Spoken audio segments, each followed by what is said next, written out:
네, 이제 마지막 시간입니다. 전 시간에는 제가 이제 오늘은 이제 신학적 읽기에서 첫째 시간에 제가 서론적으로 신학에 대한 정의와 또 신학이 부재하게 되면 성경을 우리가 잘못 읽을 수밖에 없다라고 하는 그 예는 엄청나게 많아요.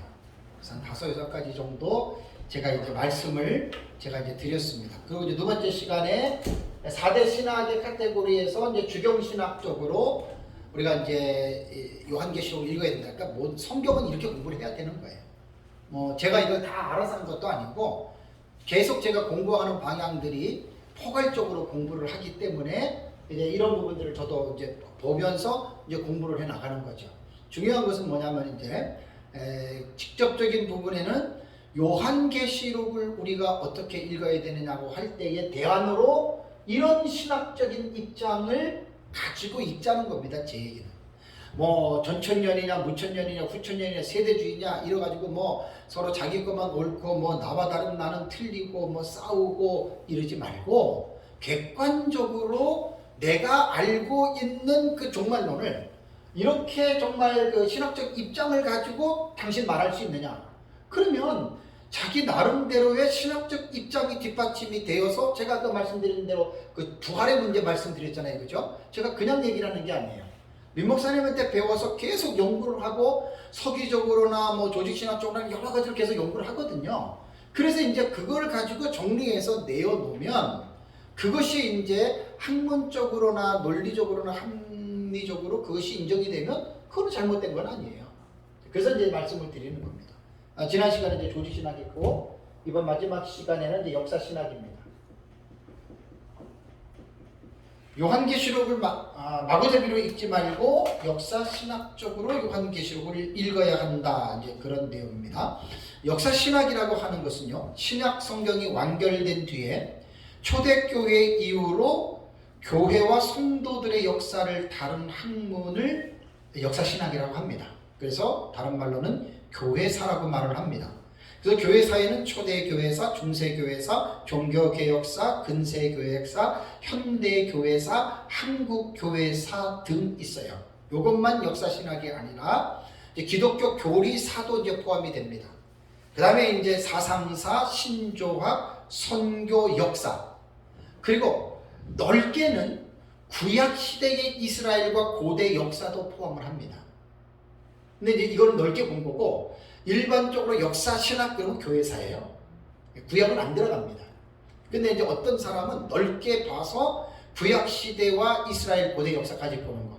제가 볼 때는 난 이게 더 합리적이라고 봐요. 역사, 신학이라고 할 때는 초기 역사부터 태초에 하나님이 천지를 창조하시니로부터 시작해서 그 역사를 다루면 좋잖아요.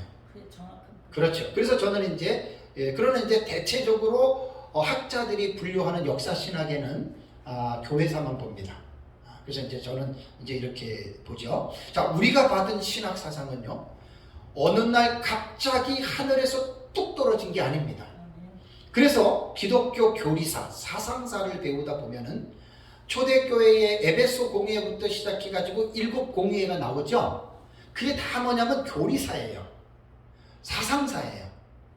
그래가지고 이제 그 당시에 에베소 공회부터 초대교회가 이루어질 때는 대체적으로 기독론, 아주 기독론이 상당히 논쟁이 많았습니다. 그 다음에 삼위일체론, 신론이죠, 신론.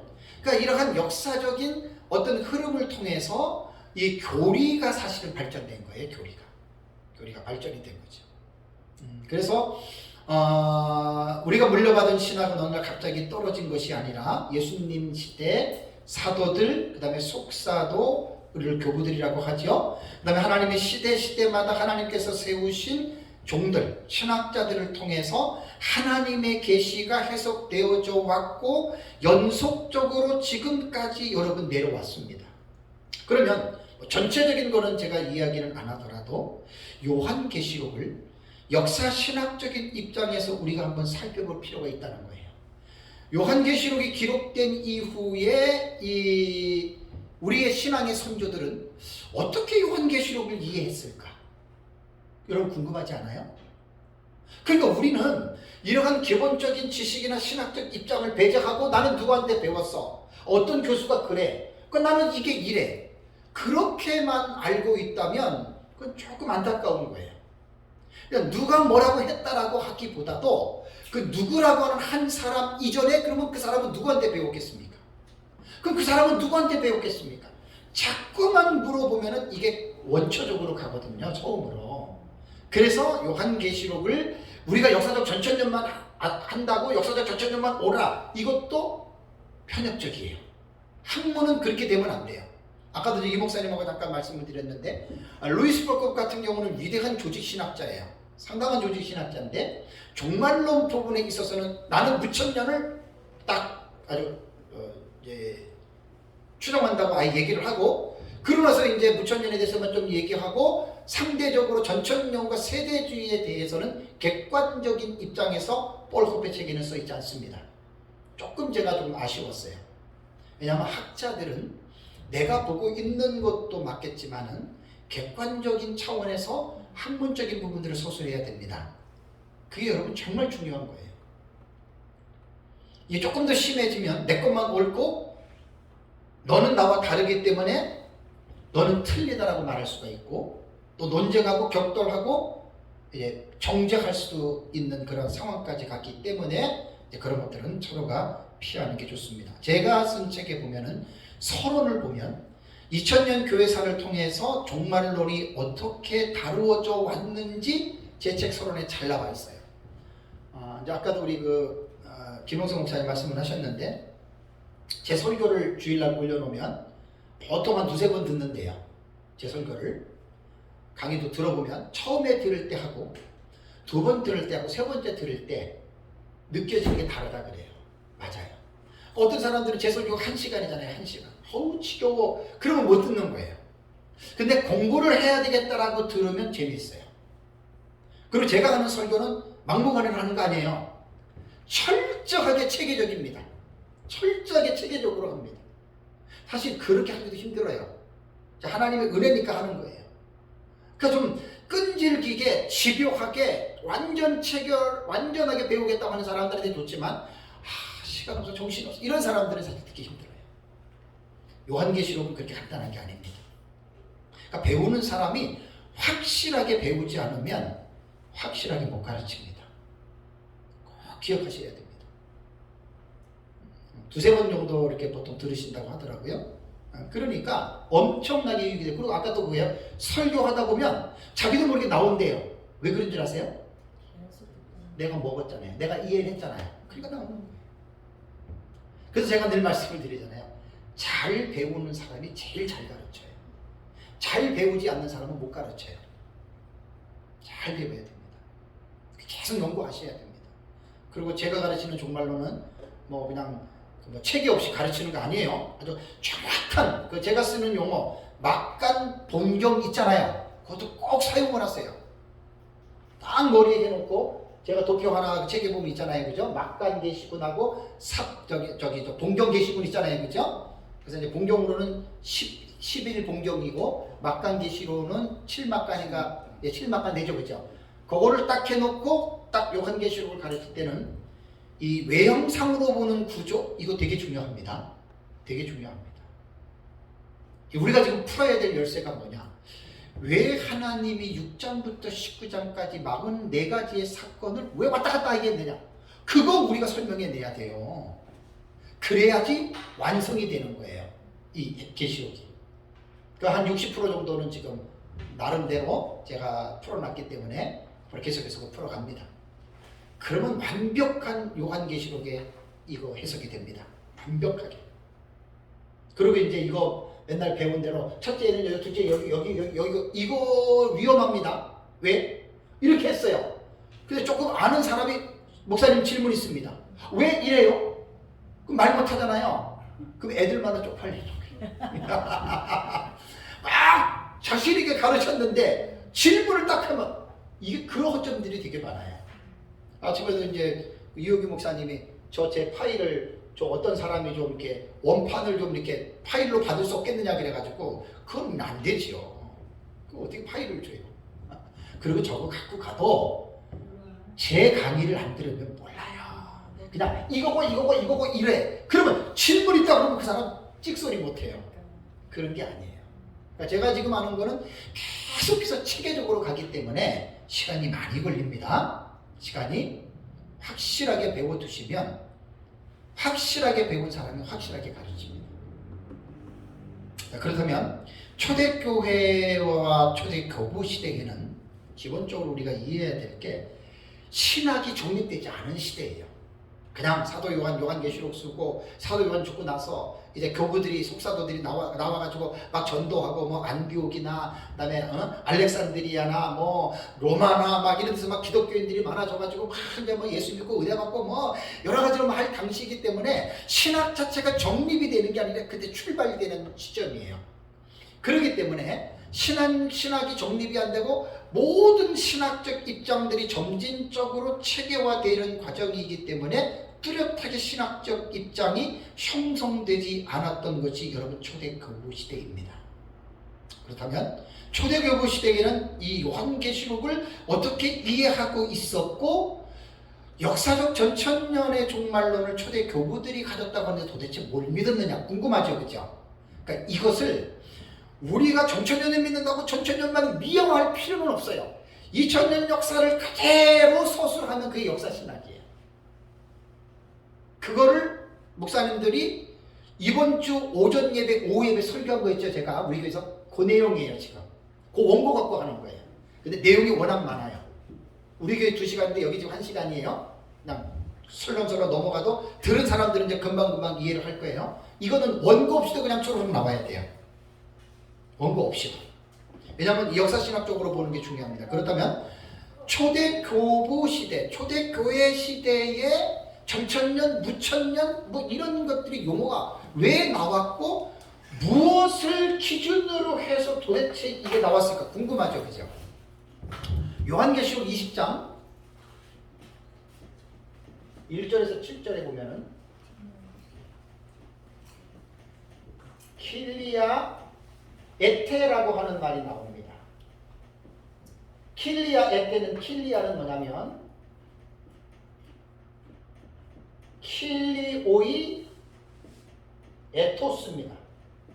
천년 이런 말이에요. 그러면 20장 1절에서 7절에 딱 요게 몇 번 나오냐면 6번 나와요. 6번. 20장에서 킬리아의 때 천년이 6번 나오는데 이 6번 나오는 천년 때문에 천년 왕국론이 시작이 된 거예요. 요것 때문에. 그래서 2절을 보면은 천년 동안, 3절에 보면은 천년이 차도록, 다음에 4절을 보면은 천년 동안, 5절에 그 천년이 차기까지, 그 다음에 6절에 천년 동안, 7절에 천년이 차네. 딱 6번 나옵니다. 그래서 결국은 요한계시록이 기록된 이후에 이 킬리아에테라고 하는 천년이라고 하는 용어 때문에 지금까지 크게 보면은 4대 학파 종말론이 형성이 된 거예요. 역사적 순서로 말하면 역사적 전천년이 먼저 생겼고, 다음이 무천년이 생겼고, 그 다음이 후천년이 생겼고, 그 다음에 세대주의 전천년, 아주 특별한 어떤 이런 4가지 학파가 이제 성립이 됐고요. 요 4개도 딱 줄이면 2개가 나옵니다. 2개.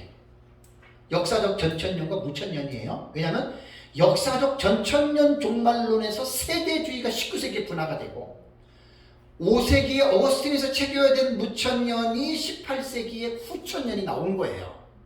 그러니까 크게 말하면 딱 2가지의 갈래입니다. 그렇다면 천년이라고 하는 천년 왕국에 대한 용어가요. 천년 왕국에 대한 용어가 어떻게 이 천년 왕국이라고 하는 용어 전천년, 무천년, 후천년 세대주의가 나왔겠느냐. 용어 정리를 먼저 제가 할게요. 반드시 천년 왕국이라고 하는 이 논의는요. 재림하고 천년 왕국하고 2가지의 개념이 떨어지면 안 돼요. 그러면 천년 왕국을 기준으로 하느냐 아니면 재림을 기준으로 하느냐에 따라서 명칭이 달라집니다. 명칭이 달라져요. 그러면 보세요. 제가 한번 해볼게요. 천년왕국이 있어요. 다음에 예수님의 재림이 있어요. 기준을 잡는 거예요. 기준을. 그럼 재림을 기준으로 할 때는 무엇과 연관시키는 거예요? 천년왕국. 천년왕국을 기준으로 삼는 것은 재림을 염두에 두는 거죠. 그럼 보세요.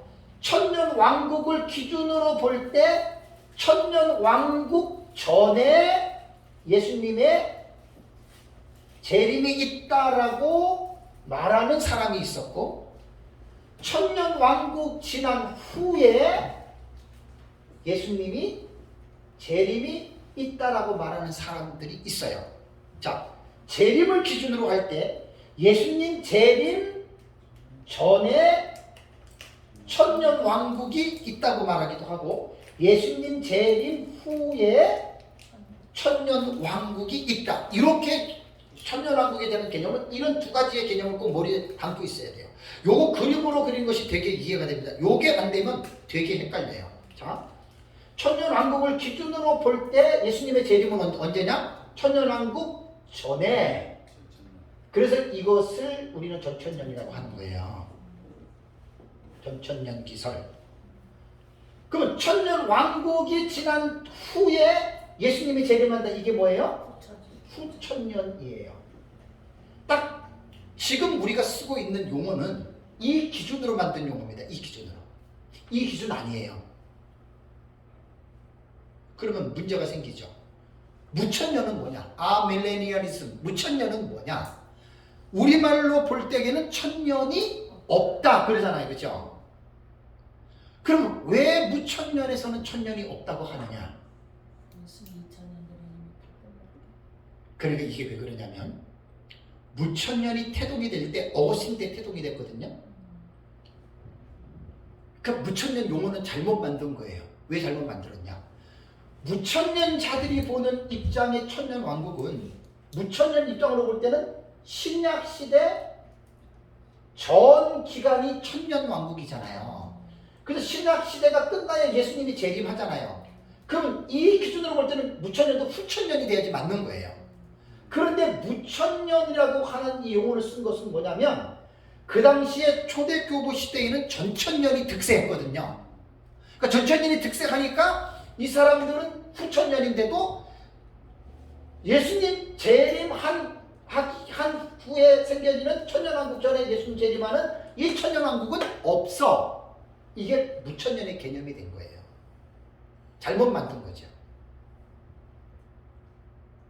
천년왕국 전에 예수님의 재림이 있다. 이거를 천년왕국, 예수님 재림하면 천년왕국 없어. 그래서 무천년이라고 용어를 썼는데 이걸 잘못 사용한 거예요.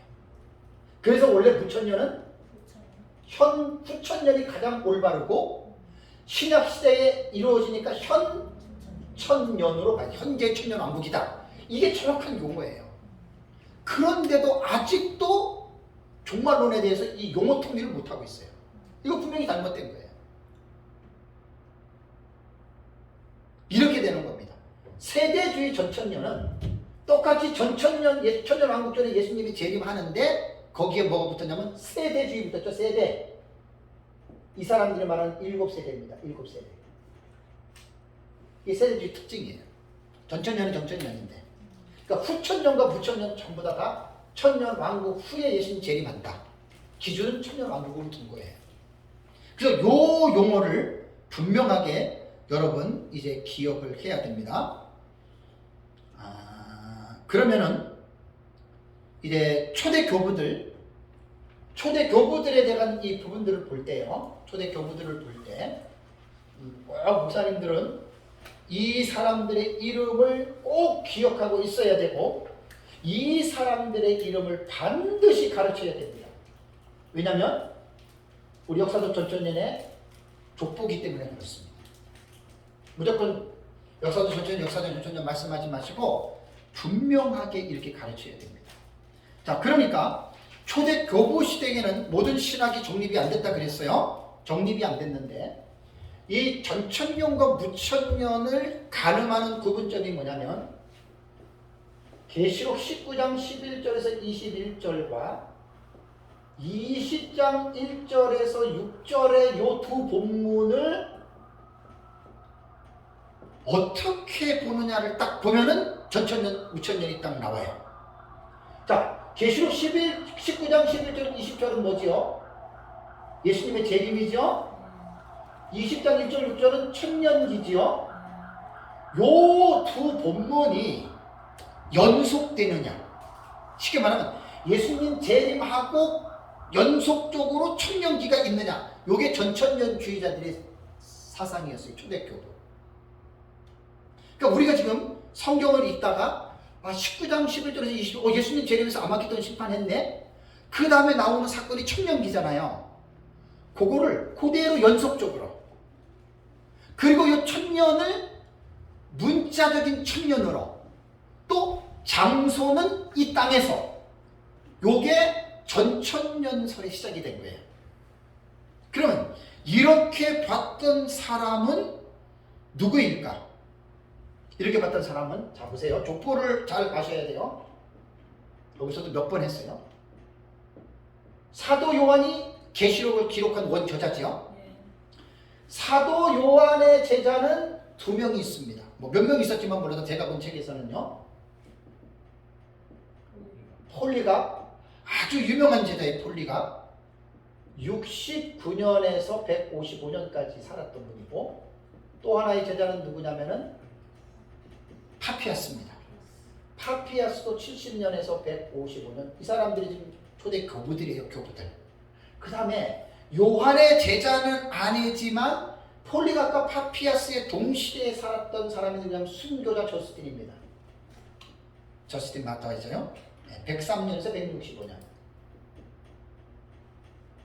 요 족보를 꼭 기억해 두세요. 여기에서 요 당시에 또 하나 사람이 누가 있냐면 ig나티우스 있죠. 이그나티우스. 요 사람도 또 추가해야 돼. 이게 다 좀 전천년으로 본 사람들이에요. 폴리갑의 직제자가 누구냐? 이레네우스입니다.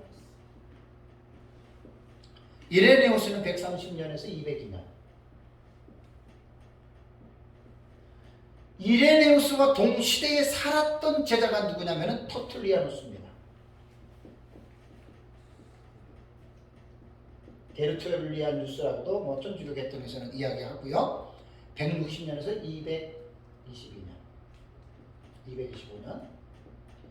이레네우스의 직제자가 누구냐면 히폴리투스입니다. 히폴리투스는 170년에서 235. 히폴리투스와 동시대와 그 다음 시기에 살았던 사람이 락틴티우스.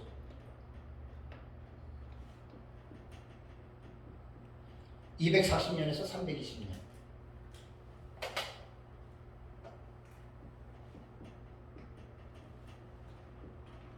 자, 역사 신학이라고 할 때는 역사적으로 이루어진 사실들, 정사입니다. 위사나 어떤 그 거짓 역사 아니에요. 참된 역사들을 정리하는 게 역사 신학이거든요. 교회사가 학자들의 글들에 나오는 사람들입니다. 이 사람들이 다 어떻게 봤느냐? 요한계시록 19장과 20장의 요 사건을 연속적으로 봤고 천년을 문자적으로 봤고 천년기가 이 땅에서 이루어지는 것으로 봤다. 이게 역사적 전천년의 단초가 된 거예요. 이렇게 본 사람들이 누구라고요? 유명한 교부들 이 사람들이에요. 유명한 사람들입니다. 근데 하나 오해하지 말아야 될 것은 초대 교부들이 다 전천년으로 봤다?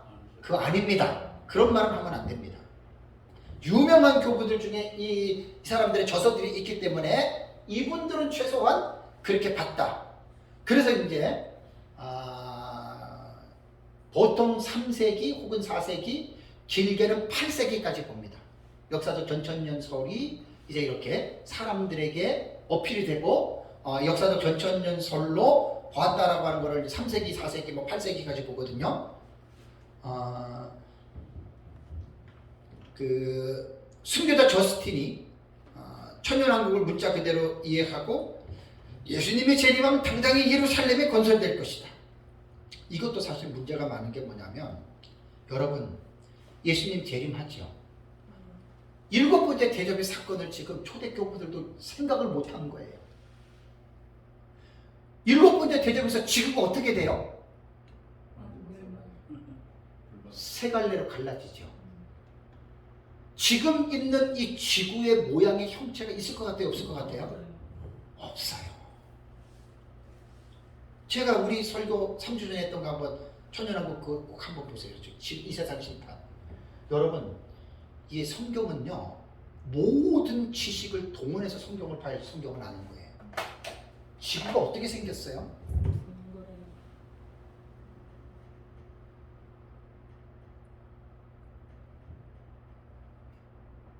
시각, 멘틀, 외핵, 내핵. 그러니까 지각과 멘틀과 핵으로 구성된 거예요, 지구가. 내핵 속에는 고체 상태고 태양열과 맞먹고 외핵은 액체예요. 마그마. 지구 안에 불덩어리가 지금 있는 거예요, 불덩어리가. 이게 세 갈래로 갈라져 버리면 완전히 지구가 불에 휩싸이는 거예요. 그러면 생각해 보세요. 옛날의 지구의 모습이 어림도 없어요. 근데 초대교부들은 이 사람들은 예수님 재림하면 어디로 재림해요?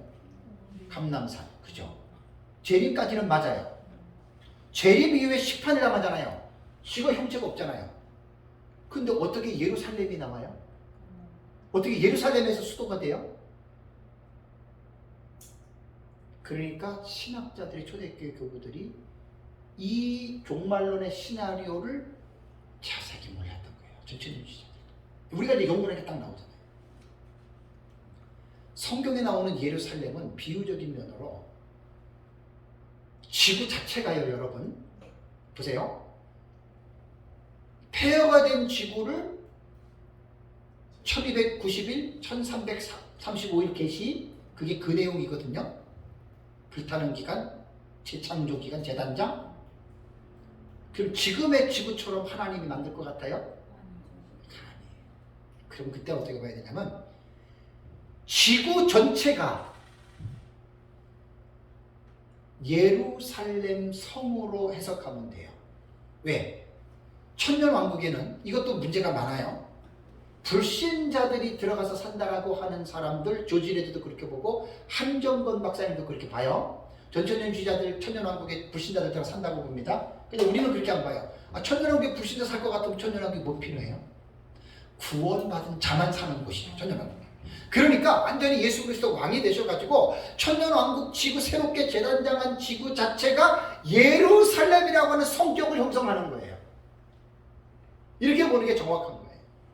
그래서 지금 종말론을 초대 교부들이 말했던 것들이, 왜냐면 아까도 말씀드린 대로 신학이 체계화가 되지 않았기 때문에 그냥 이렇게만 볼 뿐이지 구체적인 내용은 없는 거예요. 후세대에 살고 있는 우리들이 더 잘 알고 있는 거예요, 지금. 객관적으로라도. 그래서 교회사가 그렉 엘릭슨에 의하면, 교회사가입니다. 초대교회 많은 사람이 이레네우스의 종말론을 지지했다. 그럼 이레네우스 종말론이 뭐예요? 똑같아요. 예수님 재림하시면 적그리스도가 패배하고 그리스도인들은 몸으로 부활하고 부활한 그리스도인들은 땅에서 그리스도와 함께 천년간 살 것이다. 여기에 빠진 게 있지요. 지구가 불타고 새롭게 재단장 말 없어요? 네, 죽은 자 부활했다는데 죽은 자 부활할 수 없어요? 요거는 이제 역사적 전천년 종말론에서 이 사실들을 논의를 통해서 만들어 가야 돼요. 그래서 제가 전에부터 많이 이제 강의할 때 말씀을 드렸잖아요. 역사적 전천년자들끼리 모여서 서로 머리를 맞대고 전천년의 정체성에 대해서 논의해야 돼요. 무천년하고는 대화가 안 됩니다. 안 됩니다. 상호 존중하면 돼요. 근데 전천년주의자들끼리는 공통점들이 있기 때문에 이제 본문을 해석하는 이 부분을 가지고 학자들끼리 모일 필요가 있고 학술대회나 심포지움을 통해서 이 요한계시록의 역사적 전천년의 정체성을 확립해야 돼요. 왜냐하면 너무나 지금 역사적 전천년이 난립이 되어져 있어요. 사분오열되어져 있어요.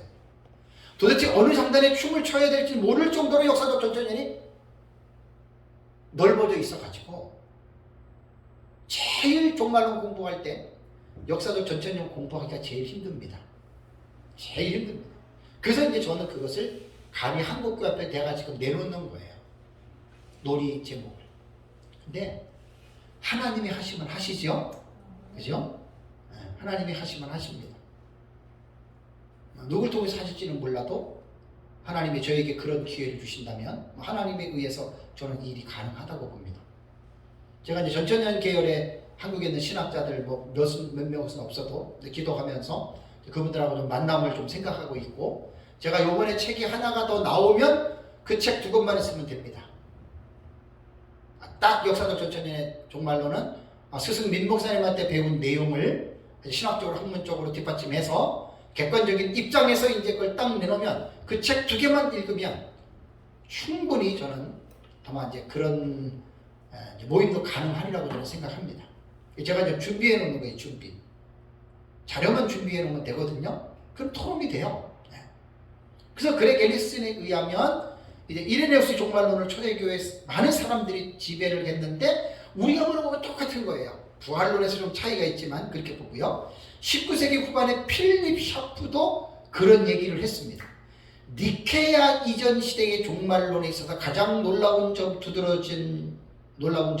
천년왕국론인데, 이것도 예수님 재림하고 이 땅에서 천년왕국이다, 이 내용이에요. 그러니까 초대교회 시대에는 보통 3, 4세기까지는 19장과 계시록 19장과 20장을 연속적으로 봤다는 거.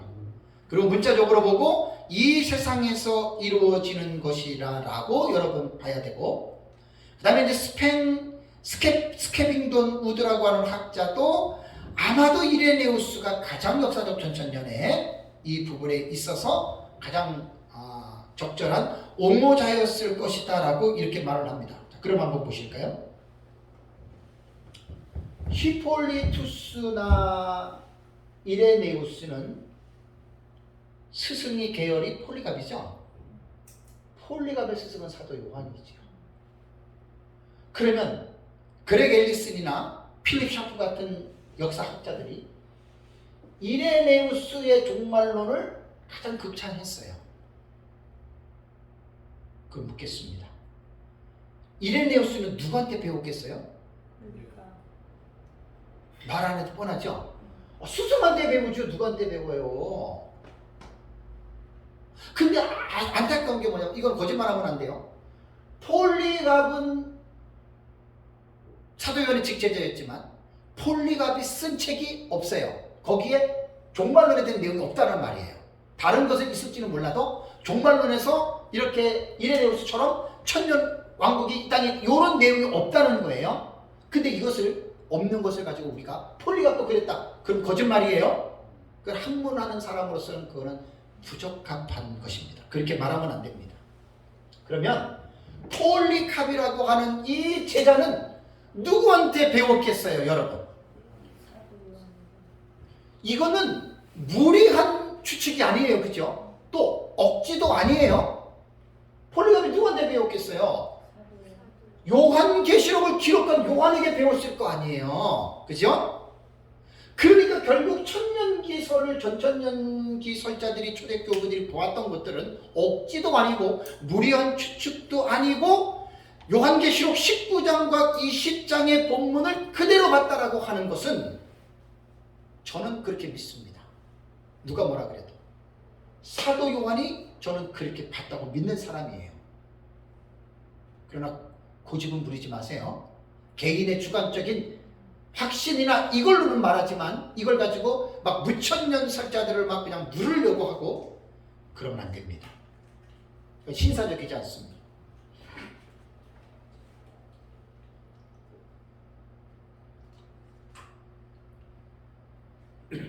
정성구 박사 글에 이 내용이 나와요.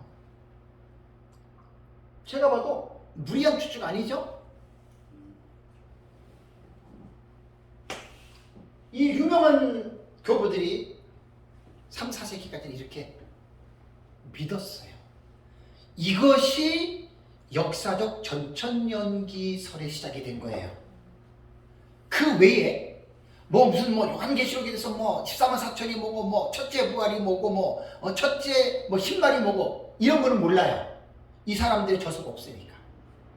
이때는 모든 것이 시작 단계이기 때문에 종말은 확립이 안 됐습니다. 그런데 이 역사적 전천년기설이 2세기 들어오면서부터 막 알려지기 시작하면서 한쪽에서는 불협화음이 생기게 돼요. 요거 꼭 이해하셔야 돼요.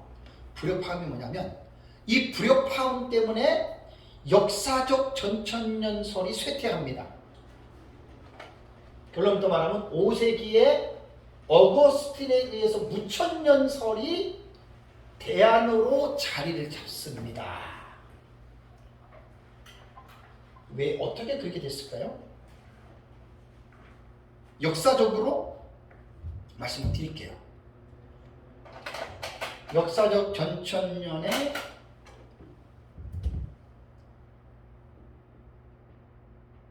쇠퇴 이유입니다. 네 가지를 제가 제 책에는 아마 세 가지 같은데 요번에 쓰는 책에는 네 가지로 아주 잘 정리해서 납니다. 첫 번째는 뭐냐면 몇몇 교부들, 다는 아니에요. 이 사람들 교부 다 아니에요. 몇몇, 특히 파피아스 같은 경우 천년왕국에 대한 그릇된 주장, 그러나 막 너무 부풀린 거예요. 너무 뻥튀기한 거예요. 우리가 하나님의 나라라고 해가지고 막 무조건 그냥 인간의 상식도 맞지 않게 막 그런 나라가 아니거든요. 상식적으로 생각해도 이해가 될 만한 내용이 천국이잖아요. 그거 그렇다고 상식설에서 천국을 말하는 말이 아니라 어느 정도 거듭난 사람도 거듭난 이성으로 이해할 수 있는 내용인데, 예를 들어서 정성욱 박사 이렇게 얘기했습니다. 파피아스라고 하는 아까 그 초대 교부 얘기를 했잖아요. 사실 파피아스도 보면은 나중에 이단의 사상에 빠지기도 하고 그래요. 네, 그거는 초창기이기 때문에 정확하게 말은 할 수는 없는데, 파피아스는 무슨 말을 했냐면 그날이 오면 천년왕국을 말하는 거예요. 포도나무는 한 그루에 10,000개의 줄기가 나오는데 10,000개. 한번 생각해 보세요. 10,000개. 보세요. 이것만 했으면 괜찮아. 10,000개의 줄기에, 각각의 줄기에 또 10,000개의 가지가 있대. 그러면 10,000개의 잔가지가 있는데 그 잔가지에서 10,000개의 포도송이가 있어. 근데 하나의 포도송이에 포도 알갱이가 몇 개 달린 줄 알아요? 10,000개. 이게 뭐냐면 뭐든지 지나치면 문제가 되죠? 예. 어느 정도, 그래서 제가 항상 여러분들에게 제가 우리 교수들과 강조하는 게 뭐냐면요. 계시의존 사색이라고 하는 말은 너무 멋있는 말이에요. 박유선 박사님이 이 용어를 만들어냈는데 독자적인 게 아니고 벤틸 박사의 글에 보면은 변증하게 되거든요. 이 벤틸 박사의 그 영어의 어떤 하나의 문장을 박유선 박사님이 계시의존 사색으로 번역을 했어요. 근데 이게 원저자인 벤틸의 그 글보다도 너무 이게 기가 막힌 거예요. 계시의존 사색이. 이게 정말 기가 막힌 말이에요. 그러니까 우리가 성경을 연구할 때에는 계시를 의존해서도 항상 생각을 해야지, 계시와는 동떨어진 인간적인 생각이나 인간적인 유추나 이런 것들 있잖아요. 여러분, 그거는 참된 신학에 들어가는 게 아닙니다. 그러면 거짓된 신학입니다. 그러면서 이제 이단들까지 여기 합사합니다. 이단들까지 플러스 이단. 그래서 초대교부 시대에 아주 유명한 이단이 누구냐면 이단자가 케린투스입니다. 케린투스. 그러니까 이단들도 천년왕국을 믿지요. 왜냐하면 본래 말씀이 있으니까. 여러분, 이단과 사이비들이 천국 믿어요, 안 믿어요? 믿지요. 그래서 우리가 믿는 천국 아니잖아요. 마찬가지로 케린투스도 천년왕국을 그 당시에 이제 초대교구에서 믿었으니까 천년왕국을 얘기를 하면서 천년왕국을 어떻게 묘사했냐면, 야, 천년왕국 끝내줘. 먹고 마시고 즐기고 막 천년왕국 먹고 마시고 즐기는 세상이 아니에요. 예수 그리스도께서 왕이 되시고 새롭게 재단장된 이 세상에서 하나님의 영광을 마음껏 누리면서 사는 것이 천년왕국이거든요. 먹고 마시고 쾌락을 누리려고 천년왕국이 있는 게 아니라고요. 그러니까 이단들은 그렇게 얘기를 하니까 역사적 전천년에서 천년왕국을 강조하잖아요. 그래서 이 천년왕국이 이런 것들 때문에 천년왕국이 쇠퇴가 시작을 한 거고, 두 번째는 뭐냐면, 두 번째는 극단적 신비주의자들.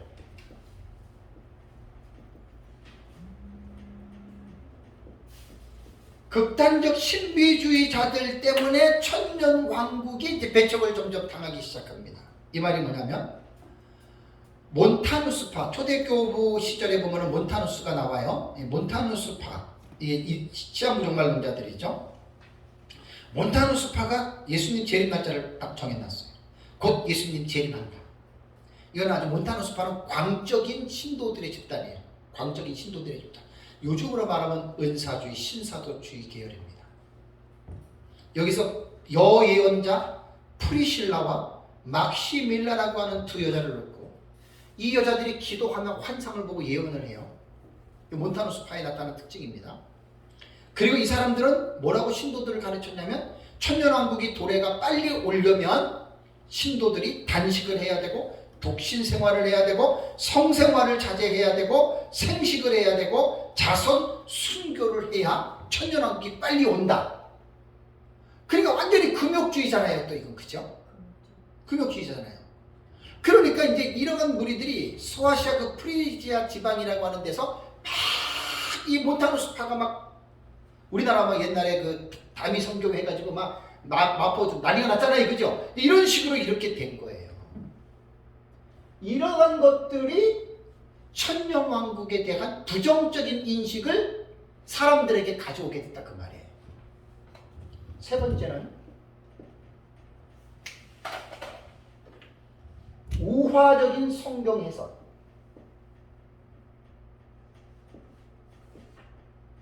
우화적 성경 해석에 영향도 있었습니다. 우화적이라고 하는 말은 뭐라고도 부르냐면 풍유적 해석, 그 다음에 우의적 해석, 영어로 말하면 알레고리입니다. 알레고리. 알레고리 알죠? 알레고리 해석입니다. 이 해석법이 지금 등장을 하는데, 이 알레고리 해석의 창시자가 누구냐면은, 보통 초대교회 교회사 책을 보면은 이제 클레멘트, 이제 오리겐 이렇게 돼요. 클레멘트 제자가 오리겐이거든요. 그러니까 오리겐이 좀 유명한 사람이에요. 그러니까 여기서 말하는 알레고리 우의적 해석은 뭐냐면, 표현하고자 하는 말을 직접적으로 말을 안 해요. 그리고 그것을 다른 대상에 빗대어서 표현을 합니다. 저도 사실 알레고리 해석에 대해서는 연구를 안 했어요. 이거 다 깊이 있게 연구를 해야 되는데, 그 제가 본 자료에 보면은 이 우의적 해석, 알레고리 해석이요, 한라적 전통도 있고 유대교적 전통도 있고 필로의 전통도 있대요. 공부 많이 해야 돼요. 저 아직 연구 안 했어요. 알레고리에 대한 위험성에 대해서만 저는 이제 알고 있는 거고, 그러니까 이제 알레고리는 뭐냐면 쉽게 말하면 문자적 해석 안 하는 거예요. 문자적 해석 안 하고 문자 이면에 숨겨져 있는 뜻이 뭘까? 알레고리 가라다 그러잖아요. 그게 그런 해석이 우의적 해석이. 쉽게 말하면 1261 달로 말하면 3년 6개월이잖아요. 알레고리 해석은 문자적 해석 안 한다니까요. 42달 문자적으로 안 본다니까요. 42달에 숨겨있는 의미는 뭘까? 1260일에 숨겨있는 의미는 뭘까? 그러니까 문자적 해석과 상징적 해석은 대화 자체가 불가능합니다. 실제적으로 요한계시록의 1260일의 해석을 보면은 무천년주의자들 가운데에 상징으로 보니까 신약시대 전체로 1260일을 해석하는 경우가 많습니다. 문자적으로 보는 우리는 1260일 한 일의 절반부잖아요. 전반부냐 후반부냐. 그래서 전반부를 연으로 말하면 후삼년반 혹은 한때 두때 반때고, 달로 말하면 42달, 전반부의 42달이냐 후반부의 42달이냐. 날짜로 말하면 1260일, 전반부의 1260일이냐 후반부의 1260일이냐. 우리는 이렇게 보잖아요. 그런데 이 상징의 해석은 그렇게 안 건드리니까요. 문자 자체를 무시해버려요. 그래서 이 오리겐의 우의적 알레고리 해석이 4세기 가면은 티코니우스라고 하는 학자가 있습니다. 이 학자가 오리겐의 해석법을 받아들여요. 그리고 이 티코니우스의 이 알레고리의 해석, 영적 우의적 해석을 5세기에 가면 어거스틴이라고 하는 대학자가 영향을 받습니다. 제 말 아닙니다. 역사 신학 속에서 나온 팩트입니다. 그래서 어거스틴이 이 오리겐 티코니우스의 알레고리 해석을 받아가지고 기가 막힌 게 요한계시록의 천년기를 해석을 한 거예요. 제발 역사를 잘 여러분 예의주시하십시오. 어떤 사람들은 막 당신이 전천년이니까 뭐 무천년이 처음부터 있었는데 그 사람이 무식한 거예요. 역사학자들의 책에 초기 2, 3세기에는 무천년의 해석은 찾아볼 수 없다 그래요. 책에 있다니까요. 없었어요. 그래서 어거스틴 때의 5세기에 이 천년기를 해석하는 이 방식이 천년은 문자적인 천년도 아니고 19장하고 20장의 무천년은 연속적으로 안 봐요. 20장의 천년을 초림으로 끌고 가요. 그래서 아까 제가 그 평행법 아까 말씀드렸죠? 그게 무천년 해석이잖아요. 7개의 단락을 초림과 재림으로. 그래서 병렬법입니다. 병렬법. 저게 병행법의 계시예요. 우리는 7년이지만 무천년은 초림부터 재림까지. 이걸 7단락으로 나누는 거예요. 상당히 일리가 있습니다. 비웃으면 안 돼요. 그러니까 20장부터는 어디로 가요? 초림으로 가는 거예요. 초림으로. 그래서 어거스틴 때에는 그리고 천년왕국의 장소는 어디냐? 땅과 하늘로 무천년 두 가지로 해석합니다. 땅으로 볼 때는 이 땅에서 구원받은 사람이 예수 그리스도와 함께 왕노릇한다. 천년왕국. 무천년 이렇게 가르쳐요. 그리고 죽은 사람은 어떻게 해요? 천상에서 왕노릇한다. 천년왕국이다. 이렇게 보는 거예요. 이게 5세기 때에 들어오면서 어거스틴이 이러한 무천년의 해석에 기초를 놓은 거예요. 자, 제가 재밌는 얘기 지난번에도 말씀을 드리지만 또 한번 말씀을 드릴게요. 여리고로 내려가다가 강도 만난 사람 해석. 여러분 어떻게 생각합니까? 문자적으로 해석합니까? 여러분 상징으로 해석합니까? 문자. 그거 다 문자로 해요. 말 그대로 여리고로 예루살렘에서 여리고로 내려가려고 하다가 강도 만나가지고 죽을 만하게 얻어맞고 레위인하고 제사장은 지나갔는데 그냥 지나쳤고 선한 사마리아인이 그거 보고 데리고 그냥 중앙에 가서 좀 치료해 주세요 하고 잘해달라고 자기 돈 내고 뭐 돈 들어가면 내가 또 줄게요. 그러고 간 거잖아요. 문자적인 해석 그거예요. 예수님 너희도 이와 같이 선한 일을 해라 그랬죠. 이게 문자적 해석인데 어거스틴하고 오리겐은 어떻게 해석한 줄 알아요? 기가 막힙니다. 요즘으로 말하면 거의 이단 비슷하게 했어요. 근데 전에도 말씀을 드렸지만 무천년주의자들이 상징을 해석을 하는 게 아무리 본문의 내용하고 100% 틀려도 무천년주의자들은 절대로 이단적인 해석을 할 수가 없습니다. 왜 그런 줄 아세요? 무천년이라고 하는 사람들이 가지고 있는 신학은 건전한 신학적인 체계를 가지고 있기 때문에 그들은 아무리 성경의 본문에 대한 내용을 곡해하고 왜곡을 한다 하더라도 절대적으로 기독교 교리에서 위험한 해석을 안 합니다. 걱정들 하지 마세요, 여러분. 1260일을 우리는 문자적으로 전반부 후반부에 보지만 무천년주의자들은 1260일을 신약시대 전체로 봐도 절대로 그 해석이 위험한 해석이 아닙니다. 그들이 가지고 있는 신학적인 입장에서, 왜냐하면 무천년이나 전천년이나 세대주의나 후천년이나 그 신학자들은 전부 다 개혁 신학에 서 있는 사람들이에요. 지나치게 걱정하지 마세요. 다만 신천지의 이만희 같은 경우는 통비유의 해석입니다. 그게 알레고리칼입니다. 근데 왜 이만희는 비유적인 해석에 이단이 되느냐? 거기 신학이 있어요, 없어요? 없잖아요. 그 차이예요. 그러니까 무천년의 입장에서 전천년이 자기들하고 맞지 않고 이상하게 해석한다 하더라도 전천년주의자들도 건전한 신학의 시스템이 있단 말이에요. 건전한 신학의 시스템이 있기 때문에 절대로 본문하고 달라도 이단적인 해석 안 합니다.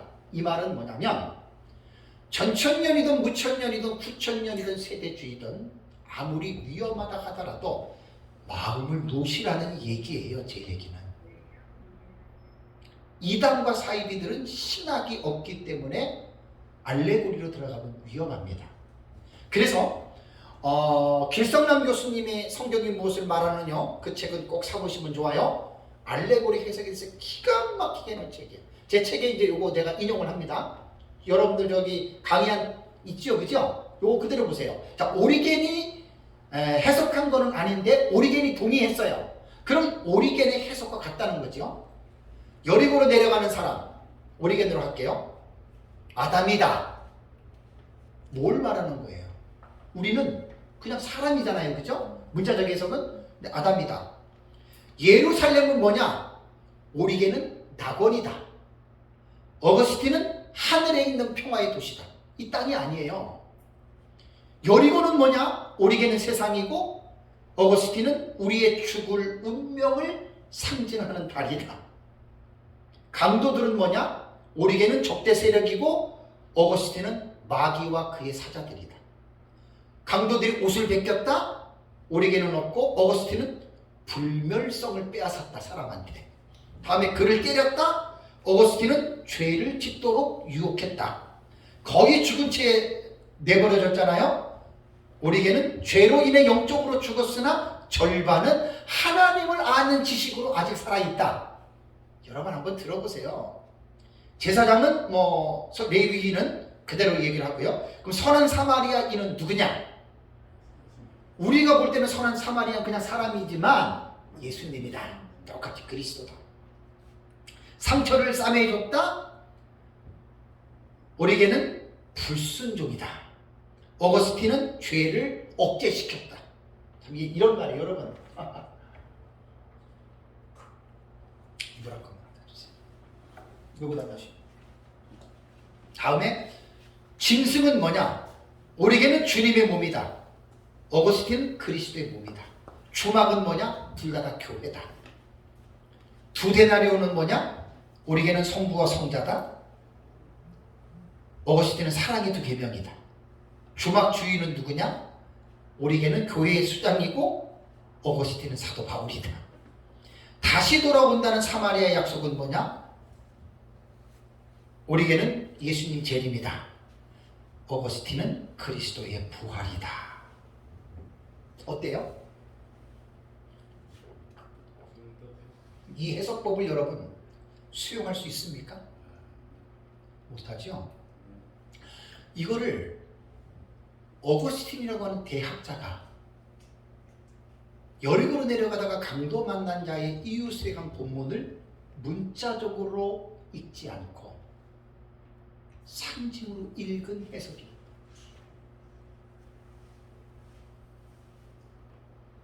이러한 어거스틴의 해석의 영향으로 요한계시록 20장에 나오는 킬리아 에테 천년을 문자가 아니에요. 재림과 연속되는 게 아니고 이 천년은 신약시대 전체를 말하는 거야. 그리고 이 땅에서도 이루어지지만 하늘에서도 천년 왕국이 이루어지는 거, 이렇게 해석했다는 거예요. 자, 여기서 그치면 괜찮아요. 요한계시록 텍스트 전체를 문자적인 해석을 거부하는 게 무천년의 해석입니다. 그럼 무천년주의자들은 되게 기분 나쁠 거예요. 여러분, 제가 하는 말이 지금 틀린 말입니까? 맞는 말입니까? 팩트예요. 사실이에요. 무천년을 제가 부끄럽게 하려고 하는 말이 아니라 지금 제가 말하는 게 지금 요한계시록을 역사신학적으로 읽어야 된다는 말이잖아요. 예? 내가 무천년이고 내가 전천년이니까 내 것만 옳다 이렇게 말하지 마시고 2000년 교회 역사를 통해서 교회가 어떻게 요한계시록을 읽어왔느냐라고 하는 객관적인 지식을 무시하지 말자는 거예요. 제 얘기는. 정말 틀린 말 아니죠. 그래서 무천년의 해석은 5세기의 어거스틴에 의해서 무천년이 시작이 된 거예요. 제발 좀 알고나들 믿으세요. 무천년주의자들 기분 나빠할 필요 없어요. 그러나 이거는 내가 말하는 건 팩트예요. 칼빈주의. 우리 장로교는 대부분 개혁신학 칼빈주의입니다. 여러분, 칼빈의 종말론 사상이 뭡니까? 전천년입니까? 무천년입니까? 칼빈이? 칼빈이 나는 무천년이다 한 적이 없어요. 오해하지 마세요. 박윤선 박사님은 칼빈주의 신학했습니까? 알미니안주의 신학했습니까? 칼빈주의 신학했어요. 박윤선 박사님의 성경신학과 박윤선 박사님의 개혁신학은 여러분 한국의 신학의 흐름이 박형용 박사님과 박윤선 박사님은 한국의 개혁신학의 두 거인입니다. 박형용 박사님은 조직신학의 아버지고 박윤선 박사님은 주경신학의 아버지예요. 한국의 건전한 개혁신학의 흐름이 두 어른으로부터 시작됐다라고 하는 것 절대로 부정하지 마세요. 이 두 분들의 신학이 지금까지 한국교회를 그래도 신학적으로 건전한 개혁신학으로 지금도 그분들이 지금 자리형편을 하는 거예요. 못자리가 된 거예요. 박윤선 박사님 뭐라고 하시는 줄 아십니까? 진정한 칼빈주의의 종말론은 무엇이겠느냐? 역사적 전천년주의다. 제가 말을 했으면 당신이 뭔데 이랬을 텐데 박윤선 박사님의 말이에요. 책에 나와요. 그럼 박윤선 박사님이 무식합니까? 박윤선 박사님 독일어도 해요. 히브리, 헬라어, 라틴어도 해요. 웨스트민스터 신학교에서 공부하셨어요. 메이첸이 스승이에요. 그 다음에 화란에서도 신학 공부하셨어요. 성경신학. 그분이 무식해요? 총신하고 합신에서는 거인입니다. 그분의 신학의 흐름을 갖고 나온 거예요. 고신도 마찬가지고. 이게 한국의 보수주의 맥락이에요. 신학의 분명한 정체성들을 가지세요. 신학교를 졸업했는데 뭔 신학했어요? 뭘 배웠어요? 모르잖아요. 족보가 없잖아요. 그럼 신학만 졸업했다고 목사 안수받았다고 목사입니까? 그럼 목사가 뭐하고 있어요? 아까 두 번째 시간 말씀드렸죠. 선생된 자들에게 심판이 더 큽니다. 목사들 지옥 많이 갑니다. 갈 수밖에 없어요. 신학을 했는데 신학이 뭔지 잘 몰라요. 너무 많습니다. 신학에 족보도 없어요. 그러다 살다가 죽으면 죽는 거예요. 역사신학적 입장에서 볼 때 왜 역사적 전천년이 쇠퇴가 되느냐? 클레멘트와 오리겐에 의해서 티코니우스에 의해서 어거스틴에 이르기까지 5세기에 성경을 우화적으로 해석하는 이 해석법 때문에 전천년이 수그러지고 무천년의 사상이 대두가 된 거예요. 자, 그러면 제가 칼빈은 성경 해석을 어떻게 제자들에게 가르쳤을까? 제가 6년 전이가 7년 전에 제가 이제 여기서 9년 됐잖아요. 강의한 지가. 그때 제 강의한 이정국 목사님 찾아보면 칼빈의 성경 해석 나오거든요. 제가 그때 그 글을 인터넷에서 찾아가지고 했는데 그 글에 출처를 못 찾았어요. 계속 고민하고 우리 사이한테도 물어보고 야 칼빈이 이렇게 얘기했는데 김서방 이거 한번 찾아봐. 아버님 그거 못 찾겠다 그런 거예요. 그런데 기적같이 어제 저녁에 찾았어요. 인터넷이 너무 좋습니다. 제가 그 용어를 딱 치니까 알고리즘에 내가 나온 그 자료가 나온 거예요. 그래서 우리 카페에 올려놨어요. 제가 뭘 강조하냐면 제가 책을 쓰거나 강의를 할 때 누구 말을 인용할 때에는 내 생각으로 말하면 안 돼요. 누가 어느 책 몇 페이지에 어디에 말했냐? 그거 인용해야 돼요. 그게 학자적 양심이에요. 제 책은 그렇게 다 써놨잖아요.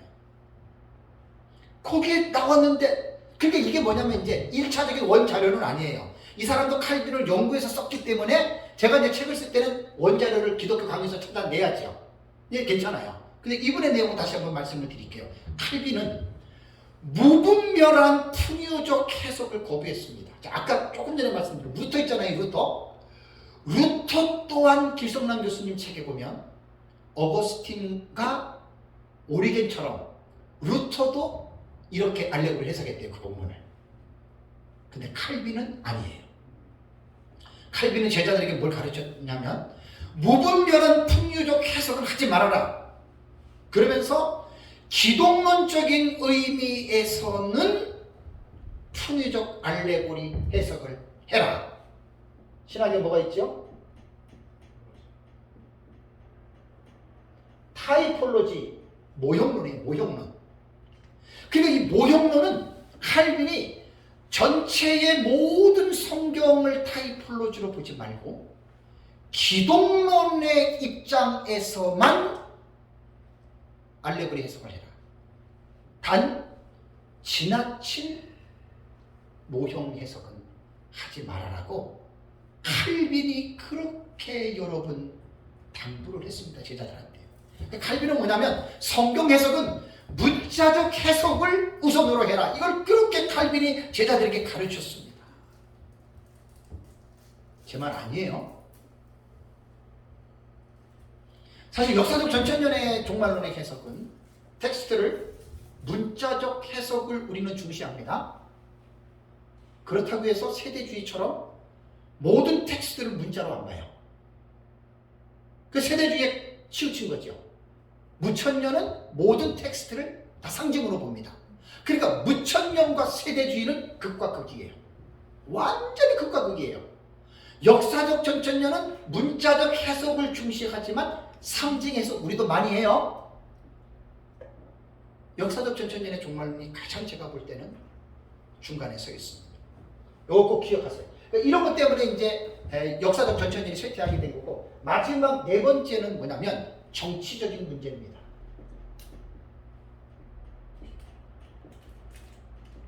야, 정치적인 문제 이거 되게 지금 중요한 통찰입니다.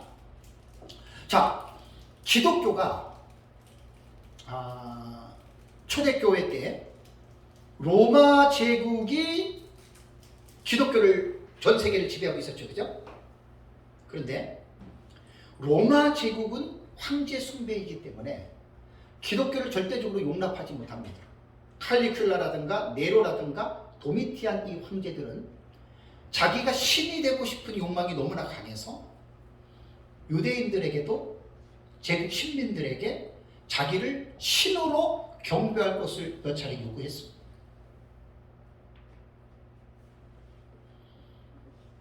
우리가 이제 성경에서 구약 성경에 짐승국가 얘기하잖아요. 짐승국가가 로마까지 6제국이에요.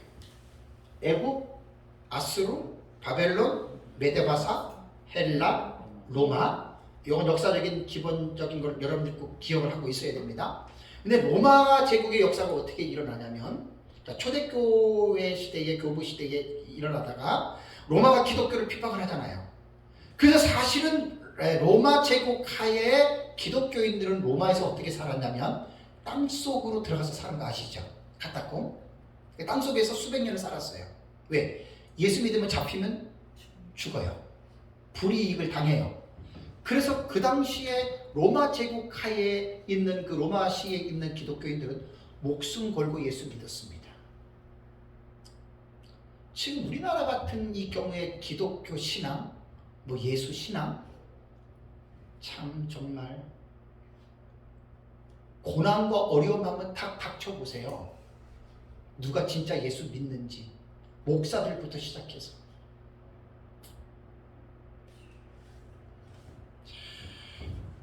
이때는요, 완전히 예수 믿는 게 목숨하고 바꿀 때예요. 아주 진짜 신자들의 이 사람들. 그러다가 로마 제국에 어떤 역사가 일어났죠? 313년에 콘스탄틴 대제가 로마의 황제가 돼요. 그죠? 싸움에서 이겨요. 그리고 313년에 기독교를 밀라노에서 칙령을 내리죠. 기독교 박해 안 하겠다. 어머니 헬레나의 영향이 있어요. 그래서 콘스탄틴 대제가 기독교를 공인을 해줍니다. 이제 너희 도저히 숨어 살지 마. 겁낼 것 없어. 로마 제국 안에서 맘먹고 너희들 예수 믿어. 이렇게 된 거예요. 그리고 나서 100년도 안 돼서 392년에 데오도시우스 황제가 기독교를 로마의 국교로 승인합니다. 한 번 더 나간 거예요. 이젠 기독교가 모든 종교의 하나가 아니라 우리 로마 제국의 국교는 기독교다. 이렇게 돼버린 거예요. 이게 392년이에요. 그러고 나서 395년에 로마 제국은 두 아들에 의해서, 데오도시우스 두 아들에 의해서 동로마와 서로마로 분열됩니다. 갈라집니다. 100년도 안 돼서 서로마가 476년에 게르트족에 의해서 서로마가 멸망하고, 동로마는 1453년 5월 29일에 오스만 제국에 의해서 로마 제국이 멸망합니다. 그럼 우리는 정말 오늘 연구하시는 분들은 로마 제국 6번째 짐승의 멸망의 시점을 언제로 잡아야 돼요? 495년과 1453년으로 잡아야 돼요.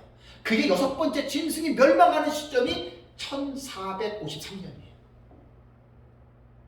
로마 제국 금방 망한 게 아니에요. 그럼 로마 제국은 주전 700년에 늑대 새끼가 조물로 소물로 해가지고 쌍둥이 형제 기른 이것은 사실은 정사는 아니에요. 내려오는 이야기지만 실제적으로 로마 제국의 역사를 그때 시기로 본다면 한 2200년 동안 그래도 로마 제국이 나름대로 영향력을 여러분 발휘했을 때입니다. 여기서 또 우리가 하나의 팁을 드릴게요. 로마 제국이 1453년에 동로마가 멸망했지만 로마 제국 끝난 게 아닙니다. 왜 그런지 아세요? 그들의 아바타가 지금 남아있어요. 서로마 제국의 아바타 분신이 로마 캐톨릭이에요. 동로마 제국의 아바타가 정교회예요. 여러분이 종말론에서 상당히 지금 중요한 부분입니다. 여러분, 공산주의가 20세기에 망했죠? 없어졌죠? 공산주의 없어진 거 아니에요? 네오막시즘 아세요? 네오막시즘? 신마르크스주의? 그 네오막시즘이 유럽을 20세기 중반에 삼킨 거예요. 히피, 동성애, 네? 그 여자들 뭐예요? 우선적으로 하는 걸 뭐라 그래요? 무슨 그러잖아요. 여성 무대 해가지고 막 부르는 걸 뭐라 그래요? 네? 네? 인권신장 그런 거 해가지고 페미사상 이런 것들이 다 여러분 공산주의에서 나온 거예요. 여러분 그게 네오막시즘이에요. 그러니까 옷을 바꾸는 거예요. 공산주의 사상 없어지지 않습니다. 지금 이게 우리나라까지 들어온 거 아시죠? 우리나라 지금 어떤 줄 아세요? 이런 정치적인 얘기는 안 할게요. 심각합니다.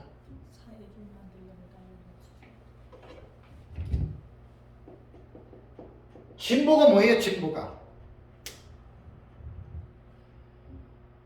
진보라고 하는 용어는 없어요. 내 말이 아니라 전문가 얘기, 박사님 얘기예요. 사회주의, 공산주의가 진보라고 하는 옷을 입은 거예요. 아세요?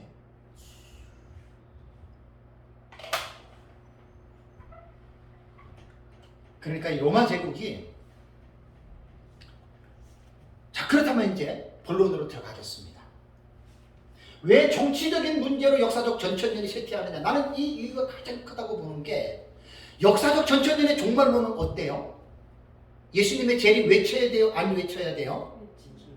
그럼 예수님 재림할 때 그냥 갑자기 뚝 재림하시나요? 재림하기 직전에 이 세상에 어떠한 상황들이 벌어지지요? 7번째 제국, 작은 뿔 적그리스도가 나오죠. 자, 적그리스도는 어떤 사람이에요? 하나님의 선민을 박해하고 죽이는 사람들이죠. 그죠? 이게 지금 계시록에 나오는 거예요. 그러면 교회가 세상을 향해서 뭘 외쳐야 돼요? 예수님의 재림을 외쳐야죠. 예수님 재림하면 이 땅에는 환란이 오지요. 7번째 제국의 적그리스도가 나타나서 그리스도인들을 핍박하고 죽이지요. 그러면 7번째 제국의 통치자 작은 뿔이 로마 제국으로 말하면 황제잖아요. 그 사람이 적그리스도예요. 그 사람이 짐승이에요.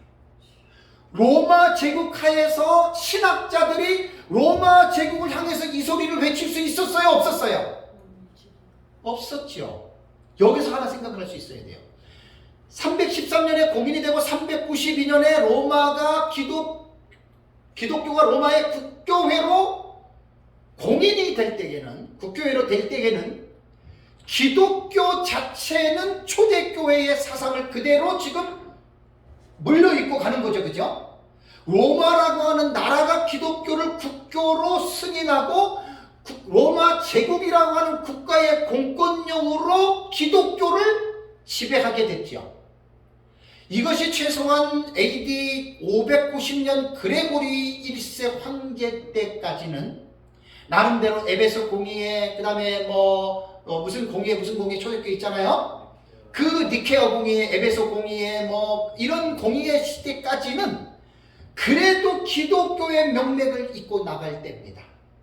근데 로마라고 하는 제국이 점점 강력해지면서 자기들의 제국에 있는 모든 민족들을 지배하고 통치하기 위해서는 하나의 종교의 특색을 갖고 갈 수가 없어요. 그래서 종교들을 혼합을 시켜야 돼요. 무슨 말인지 아시겠죠? 그래서 기독교가 국교가 됐지만 기독교의 진리는 변하지 않죠. 그 진리에다가 이방 종교를 막 끄집어 놓기 시작해서 혼합 종교, 싱크리티즘, 혼합 종교를 만들기 시작한 거예요. 그리고 그레고리 1세 때에는 중세기 시작을 교회사학자들이 그때로 봅니다. 590년으로. 그때는 완전히 기독교가 본질 자체가 찾아보기가 어려울 정도로 기독교의 사상이 로마 제국 하에서 혼합이 되기 시작한 거예요. 그게 이제 1517년 1517년 종교개혁 때까지 그 사상이, 그래서 우리는 그 천년기를 중세 암흑 시기라 그러죠. 그죠? 그래서 여러분 그렇게 흘러간 거예요. 그게 역사적 전천년의 종말론을 믿는 사람들은 재림을 외치는 거예요. 예수님 재림하면 두 가지 양육단 사건 나오죠. 세상이 불로 하나님의 심판으로 불로 심판받습니다. 그거 전해야 돼요. 그리고 하나님의 선민들을 박해하는 세계의 지도자가 나와요. 그게 강대국이거든요. 그리고 로마 제국 하에는 이걸 외칠 수가 없었던 거예요. 어구스틴 때 5세기니까 국교화가 됐죠. 얼마나 기독교가 인정을 받고 여러분 정말 얼마나 좋은 시대에 살았겠습니까? 그리고 어거스틴이 만약에 문자적인 해석을 했다면, 그리고 우리가 말하는 종말론을 믿었다면 어거스틴이 로마 제국을 향해서 우리처럼 외쳐야 되잖아요. 근데 이미 성경을 보는 방식이 문자적인 방식을 포기하고 클레멘트와 오리겐과 티코니우스에 이어서 어거스틴이 알레고릭 해석, 우의적 해석을 물려받았기 때문에 천년왕국을 문자적으로 안 보는 거예요. 그러니까 로마 제국을 향해서 외칠 필요가 있어요, 없어요? 없지요. 자, 제 지금 이 논리가 어거진 것 같습니까? 무천년주의자들은 되게 자존심 상할 거예요. 나는 자존심을 건드린 게 아니에요. 역사적 사실을 제가 지금 말하는 거라고. 역사적 사실. 그러고 나서 결국 역사적 전천년기의 천년왕국은 어거스틴에 의해서 요 5세기부터 전천년을 이제 수면 밑으로 가라앉고, 이때부터 종교개혁 시까지는 무천년설이 거의 우세가 됐습니다. 우세가. 그동안 종교개혁가들 한 70%가 다 무천년 종말론을 따랐던 사람들입니다. 그러나 전천년이 없었던 건 아니에요.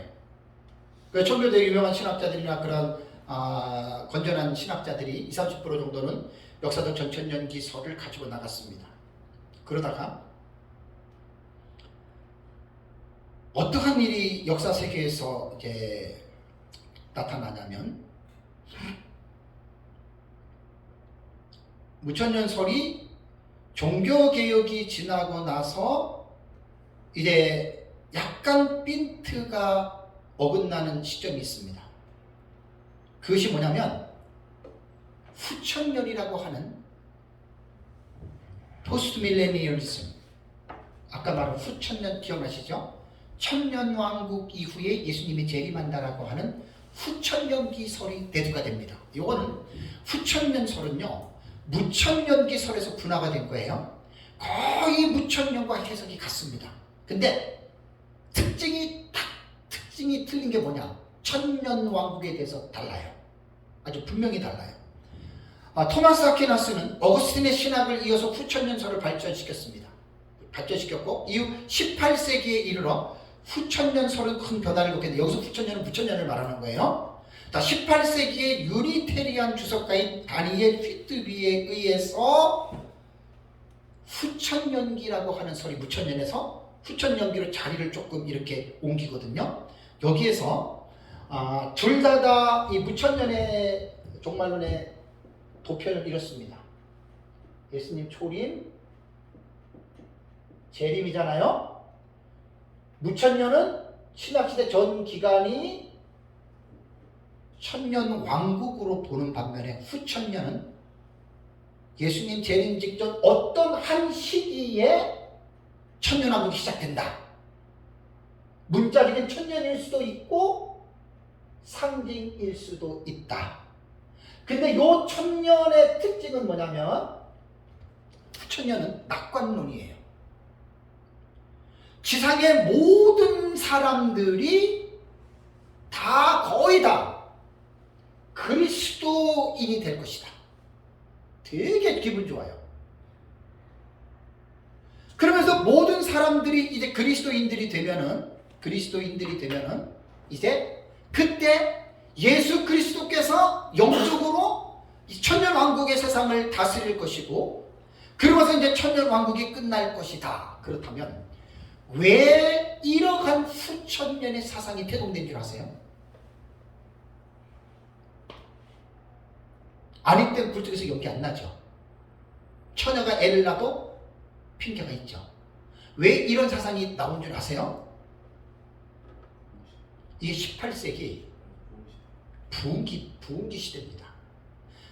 16세기는 종교개혁 시대, 17세기는 청교도 시대, 18세기는 부흥기 시대잖아요.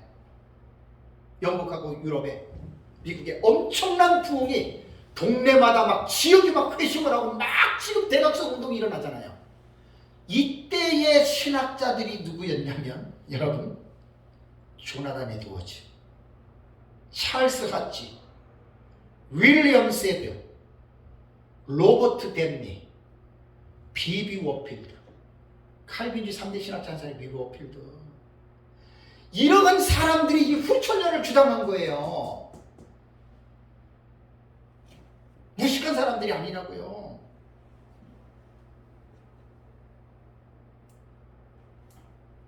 그러니까 이 당시에는 한국에도 1907년에 평양에서 대공운동이 일어났잖아요. 그죠? 막 전 세계적으로 이게 막 대각성 운동이 일어나는 거야. 그러니까 야, 이거 이러다가 전 세계가 어떻게? 전부 다 뒤집어져서 하나님으로 돌아오겠다. 그러면 이때가 이게 이제 6천년에서 9천년으로 딱 지각이 약간 변동된 거예요. 그런데 이 9천년설이 어떤 사건 때문에 위기를 받게 되냐면 1914년에 1차 세계대전 일어나죠. 1차 세계대전 이전에 미국의 대공황 사건 나타났죠. 아메리칸 드림 해가지고 전 세계 사람들이 미국만 가면 꿈의 도시야. 엄청나게 미국 같죠. 근데 1900년대 초반도에 미국의 대공황 사건이 일어나잖아요. 완전히 사회가 혼란에 빠지잖아요. 1914년에 1차 대전이 일어나잖아요. 그럼 이때 9천년을 따랐던 사람들은 충격을 받은 거예요. 왜? 점점 복음이 변해져서 땅끝까지 이르러서 모든 민족이 다 예수를 믿고 하나님 앞으로 돌아올 줄 알았는데 미국의 공황 사건, 1차 세계대전, 그리고 1939년에 2차 세계대전이 일어납니다. 유대인들이 600만 명이 넘는 사람들이 히틀러에 의해서 죽임을 당합니다. 여러분 어떨까요? 과연 후천년에서 주장하는 낙관론이 맞을까요? 조용히 후천년은 사라진 겁니다. 지금도 아주 극소수의 사람들만 이게 이 낙관론이 뭐냐면 좋은 말이에요. 근데 항상 여러분들에게 말씀을 드리지만 우리가 낙관론이라고 해가지고 계시의존 사색을 통한 낙관론을 얘기를 해야지 성경에는 분명히 말을 하고 있지 않는데 인간적인 생각으로 낙관론을 만들었다면 그것은 참신학이에요? 거짓신학이에요? 그게 거짓신학이에요. 오전에 첫째 시간에 제가 신학의 정의에 대해서 말씀을 드렸잖아요. 신학이라고 다 신학 아니에요.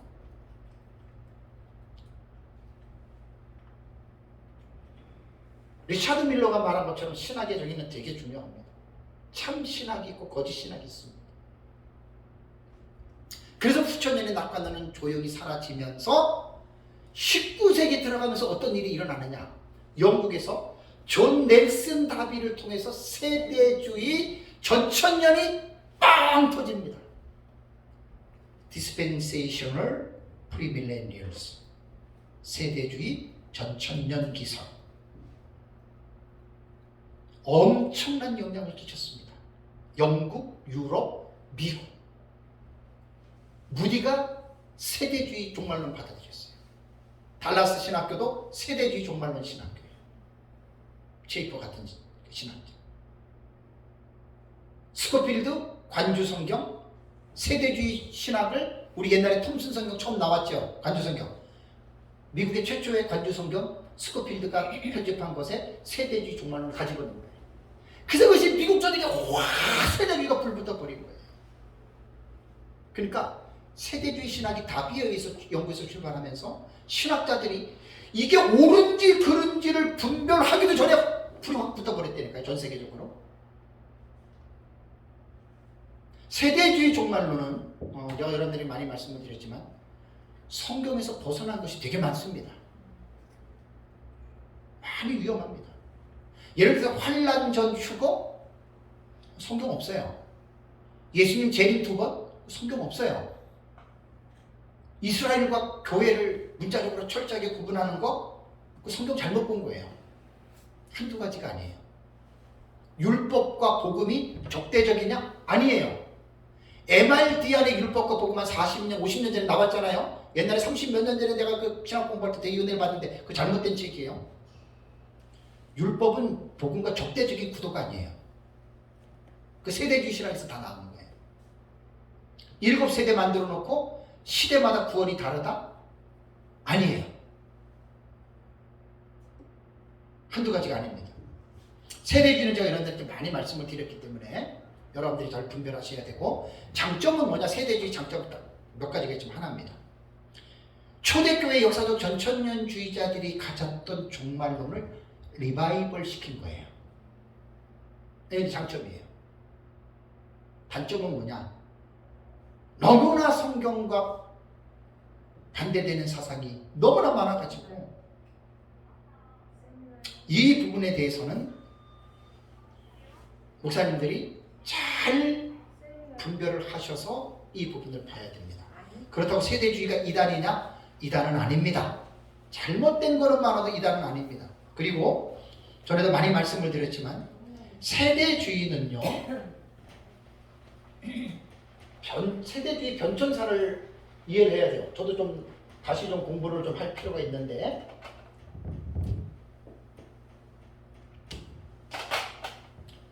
처음에 나온 세대주의를 고전적 세대주의라고 말하거든요. 두 번째 나온 세대주의를 개정세대주의, 다음에 세 번째 나온 그 세대주의를 점진적 세대주의라고 부릅니다. 우리 세대주의를 비판할 때 이거 알고 비판해야 돼요. 고전적 세대주의는 스코필드에 의해서 처음 만들어질 때 세대주의가 나왔죠. 그래서 이제 존 넬슨 다비, 스코필드, 달라스 신학교를 세운 체이퍼, 이 사람들이 고전적 세대주의, 이 고전적 세대주의에서 문제가 많습니다. 환란전 주고, 그 다음에 예수님 재림 2번, 성경에 그러지 않아요. 전천년과 무천년 신학자들이 이거 다 반대합니다. 성경 아니거든요. 개정세대주의는 찰스 라이디, 존 왈부드, 드와이트 펜터코스트, 이런 신학자들이에요. 이거 아마 세대주의 사람들은 잘 알 겁니다.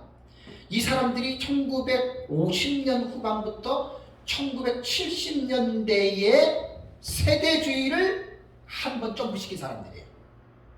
특징이 뭐냐면 고전적 세대주의의 위험한 성경 해석을 수정한 거예요. 조금. 그러면서 곧바로 점진적 세대주의, 프로그레시브 디스펜세이셔널리즘, 점진적 세대주의는 로버트 소시, 크레이그 블레이싱, 데럴 박이라고 하는 이러한 학자들이 있는데, 이 사람들은 1970년 이후의 사람들이에요. 그러니까 지금으로 말한다면 지금의 세대주의자들은 점진적 세대주의자들을 불러야 돼요. 이 사람들은 고전적 세대주의자들이 가지고 있었던 위험성들을 많이 제거했다 그래요. 그래서 무천년주의 그 학자였던 무천년설, 개혁주의 무천년설을 쓴 킴 리들버건지 아니면 샘 스톰스인지 제 책에 보면 무천년자들이 책인데, 그 사람들이 얘기해요. 지금 점진적 세대주의자들은 많이 잘못된 거 수정했대요. 제가 그 무천년주의 하는 책에서 봤기 때문에 그렇습니다. 그래서 이번 시간에는 마지막 시간이지만 이제 역사신학을 제가 이제 정리를 할게요. 제가 역사적 전천년이라고 해가지고 내 것만 중요하게 말한 게 아니에요. 2000년 교회 역사를 통해서 요한계시록을 교회들이 어떻게 읽어왔느냐, 크게 내 기준이에요. 그걸 제가 여러분들한테 그냥 1시간 조그만 20분 정도의 시간을 들여서 정리를 여러분들에게 해드린 겁니다. 이런 건 책들에 다 있거든요. 그래서 우리는 제가 이제 다음 달에 10월 달에 이제 실천신학적으로 요한계시록 읽기 나오고 목회론적 읽기를 합니다. 이것도 상당히 이제 중요한 내용들입니다. 중요한 거는 요한계시록이 왜 어렵느냐, 어려운 이유가 있어요. 이유도 모르고 어렵다 그러면 안 되잖아요. 그걸 제가 요한계시록 독법을 통해서 4월 달부터 계속 지금 한 달에 한 번씩 강의를 하고 있습니다. 어쨌든 여러분들이 저는 전천년이든 무천년이든 세대주의든 후천년이든 개인의 자유이기 때문에 우리가 뭐라고 할 수는 없습니다. 다만 자기가 믿고 있는 바를 자세히 알지도 못하고 그냥 누가 그랬다더라 하더라 가지고 얘기하지 말자는 거예요. 제 얘기는. 내가 보고 있는 전천년을 이렇게 신학적으로 학문적으로 여러분들이 일목요연하게 이 요한계시록을 이야기할 수 있다면 그 사람 훌륭한 사람이에요. 이단이 아닌 이상에는. 싸우고는 그러지 말자 이 이야기예요. 잘못된 거 있으면 서로가 고쳐나가면 되는 거고, 성경을 합리적으로 제대로 모든 지식을 동원해서 잘 읽어내서 여러분들의 삶 속에서 우리가 하나님의 말씀을 잘 배우고 잘 연구하고, 또 에스라처럼 가르치기 전에 목사인 우리가 먼저 그렇게 살아야 됩니다. 성도들한테 그렇게 살라고 얘기를 해놓고 자기는 지 멋대로 살면 큰 참된 목사가 아니잖아요. 그래서 내가 준행하면서 성도들에게 가르치는. 그래서 우리는 예수님의 재림을 기다리면서 신부단장의 삶을 사는 것이 신약시대 성도들이 해야 할 가장 중요한 삶입니다. 그래서 저도 그렇고 여러분들도 그렇고 이러한 삶으로 또 하나님께 영광 올려드리는 삶을 살아가시기를 주님의 이름으로 축복합니다.